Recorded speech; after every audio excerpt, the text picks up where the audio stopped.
Hello everyone. In this video I will show you how to solve a Rubik cube just by two moves.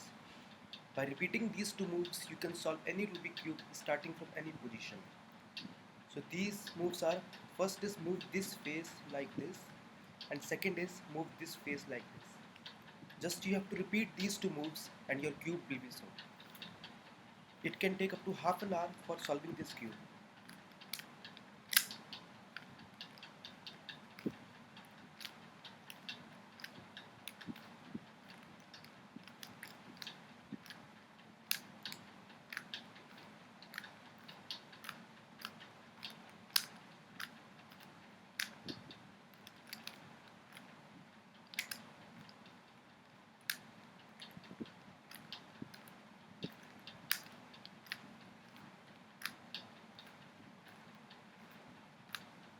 See, your cube is solved. Thanks for watching.